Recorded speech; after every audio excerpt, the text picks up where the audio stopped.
I always adhere to the same opinion, Athenians, that we should make no concessions to the Lacedaemonians, although I know that men are not persuaded to go to war and act when engaged in it with the same temper, but that, according to results, they also change their views. Still, I see that the same advice, or nearly the same, must be given by me now as before, and I claim from those of you who are being persuaded to war that you will support the common resolutions, should we ever meet with any reverse, or not, on the other hand, to lay any claim to intelligence, if successful.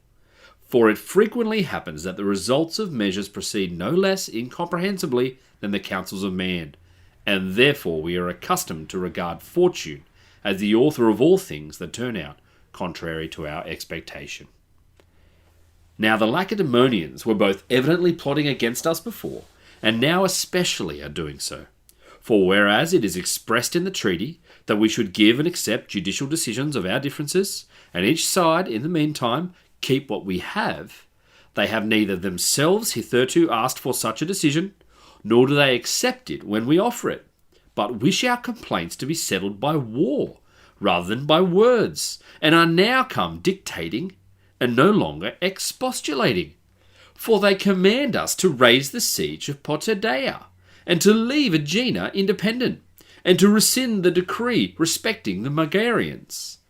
While these last envoys that have come charge us also to leave the Greeks independent.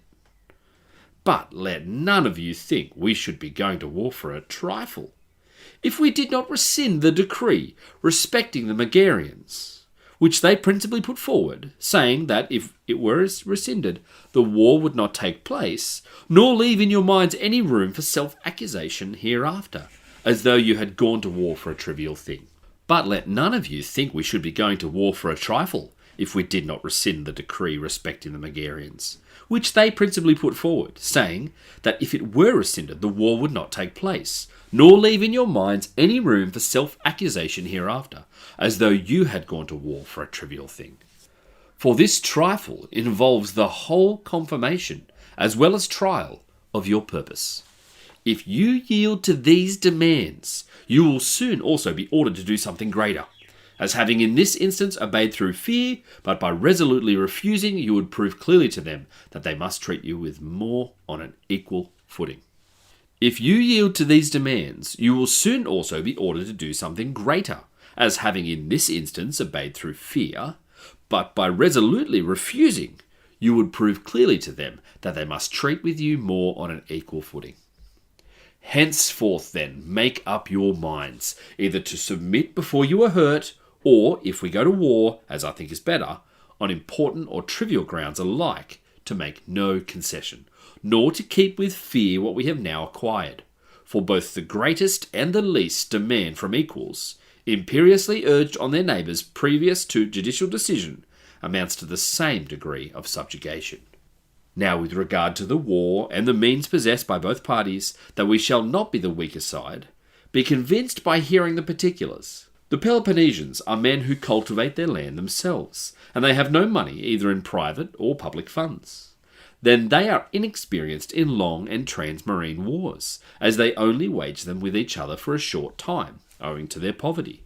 And men of this description can neither man fleets, nor often send out land armaments, being at the same time absent from their private business, and spending from their own resources, and, moreover, being also shut out from the sea. But it is superabundant revenues that support wars, rather than compulsory contributions. And men who till the land themselves are more ready to wage war with their persons than with their money, feeling confident with regard to the former that they will escape from dangers, but not being sure with regard to the latter that they will not spend it before they have done, especially should the war be prolonged beyond their expectations, as in this case it probably may. For in one battle the Peloponnesians and their allies might cope with all the Greeks together, but they could not carry on a war against resources of a different description to their own, since they have no one board of council, so as to execute any measure with vigour, and all having equal votes, and not being of the same races, each forwards his own interest, for which reasons nothing generally is brought to completion. Most of all will they be impeded by scarcity of money, while, through their slowness in providing it, they continue to delay their operations, whereas the opportunities of war wait for no one. Neither, again, is their raising works against us worth fearing, or their fleet. With regard to the former, it were difficult even in time of peace to set up a rival city, much more in a hostile country, and when we should have raised works no less against them, and if they build only a fort, they might perhaps hurt some part of our land by incursions and desertions. It will not, however, be possible for them to prevent our sailing to their country and raising forts, and retaliating with our ships in which we are so strong. For we have more advantage for land service from our naval skill than they have for naval matters by their skill by land. But to become skillful at sea will not easily be acquired by them, for not even have you, though practising from the very time of the Median War, brought it to perfection as yet. How then shall men who are agriculturists and not mariners, and moreover will not even be permitted to practise, from being always observed by us with many ships, achieve anything worth speaking of? Against a few ships observing them they might run the risk, encouraging their ignorance by their numbers, but when kept in check by many, they will remain quiet, and through not practising will be the less skilful, and therefore the more afraid. For naval service is a matter of art, like anything else, and does not admit of being practised just when it may happen as a bywork, but rather does not even allow of anything else being a bywork to it. Even if they should take some of the funds at Olympia or Delphi, and endeavour by higher pay to rob us of our foreign sailors, that would be alarming if we were not a match for them. By going on board ourselves and our resident aliens, by now this is the case, and what is best of all, we have native steersmen and crews at large, more numerous and better than all the rest of Greece. And with the danger before them, none of the foreigners would consent to fly his country, and at the same time, with less hope of success, to join them in the struggle, for the sake of a few days' higher pay.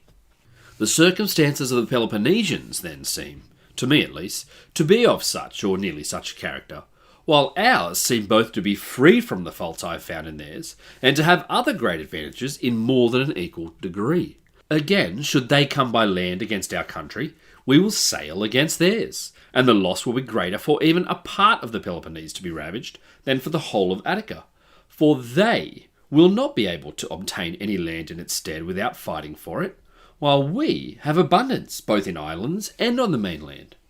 Moreover, consider it in this point of view.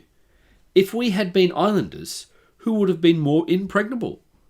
And we ought, as it is, with views as near as possible to those of islanders, to give up all thought of our land and houses, and keep watch over the sea and the city,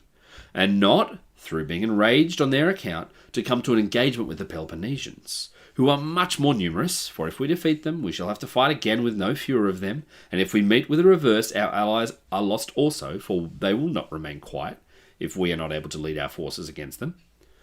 And we should make lamentation, not for the houses and land, but for the lives that are lost.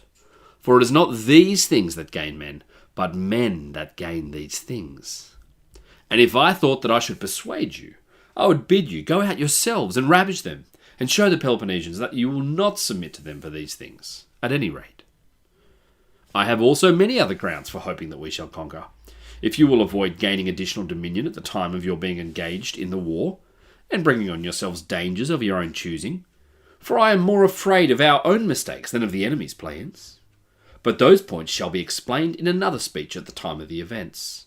At the present time, let us send these men away with this answer, that with regard to the Megarians, we will also allow them to use our ports and market, if the Lacedaemonians also abstain from expelling foreigners, whether ourselves or our allies, for it forbids neither the one nor the other in the treaty. With regard to the states, that we will leave them independent, if we also held them as independent when we made the treaty, and when they too restore to the states a permission to be independent suitably to the interests, not of the Lacedaemonians themselves, but of the several states, as they wish, that we are willing to submit to judicial decision, according to the treaty, and that we will not commence hostilities, but will defend ourselves against those who do. For this is both a right answer and a becoming one for the state to give.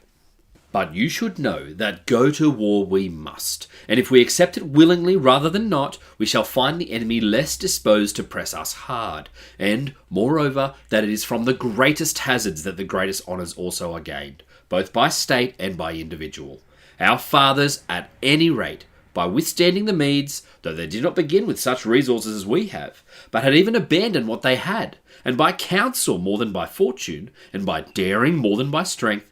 beat off the barbarian and advanced those resources to their present height. And we must not fall short of them,